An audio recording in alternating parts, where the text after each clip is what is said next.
Yw Meinir Howells a dyma ngwri Gary Howells a ni wedi croesawu 9 o bobl ifanc i'n ffarm ni mwyn cymryd rhan mewn cynllun Arloesi Mewn Amaeth gyda Llwyddo'n lleol. A mae e'n gyfle dwi'n meddwl i bobl ifanc i gael mewnwelediad i'r diwydiant cyfryngol a hefyd gobeithio cael tipyn bach o brofiad yn y maes fel bydde helpu nhw wedyn pan bydden nhw yn dechrau chwilio am swyddi o fewn y diwydiant. Nes i ddewis ddod ar y cwrs Arloesi Mewn Amaeth achos mae wastad wedi bod rhyw fath o ddiddordeb gyda fi ym myd cyfryngau a newyddiaduraeth. A gyda fi'n ferch ffarm, oedd e'n siwto'n berffaith i fi fod yma heddi. A ni wedi cael gymaint o brofiadau gwerthfawr, fydd yn bendant yn helpu fi wrth gamu ymlaen i'r dyfodol. Ar hyn o bryd fi'n astudio ym Mhrifysgol Aberystwyth.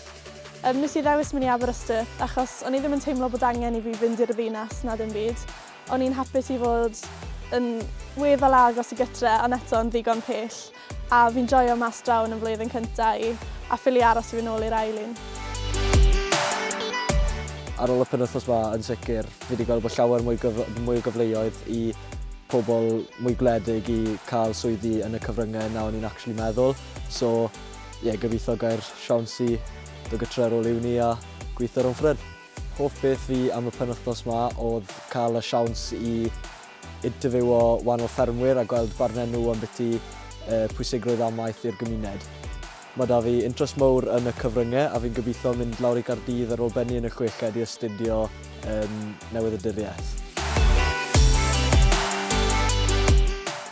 Ni dysgu sut i defnyddio camera a sut i defnyddio'r cyfryngau rili i dangos pwysigrwydd amaethyddiaeth i pobl sydd ddim falle yn gwybod gymaint. Nes i ddewis dod ar y cwrs yma heddi i ddatblygu fy sgiliau cyfryngau a hefyd i siarad yn fwy cadarn tu flaen camera. Dwi'n meddwl aros y cefn-gwlad a gobeithio bod yn milfeddyg mynychu Prifysgol Aberystwyth wedyn i wneud y cwrs. Dwi'n gwybod beth yw e fel, byw yng nghanol y wlad a gynofni bod dim digon o gyfleoedd ar gael, ond mae yna gyfleoedd yno, mond ni'n mynd i chwilio amdano nhw a chreu cyfleoedd yn hunain hefyd. A dyna beth dwi'n credu, dwi'n gobeithio bod ni wedi pwysleisio yn ystod y 2 ddiwrnod, yw bod yna ffyrdd o gael mynediad i'r diwydiannau gwahanol yma mond i chi fynd amdani. A mae yna ddigon o bethau ar gael, a fel mae pethau di arloesi nawr, mae'r cyfryngau cymdeithasol, mae yna ddigon o ffyrdd i gyfuno amaethyddiaeth a chyfryngau gyda'i gilydd.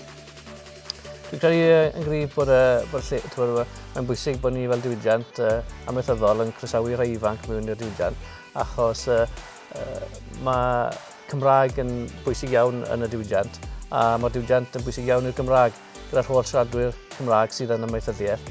Mae'n bwysig bod ni'n cadw'r pobl ifanc yma yn cefn gwlad Cymru achos colli'r rheini, ni'n colli popeth. Mae wedi gweld y youngsters yn dros y ffi, mae'n bwysig cadw nhw yn eu cynefin na beth sy'n cadw cefn gwlad i fynd.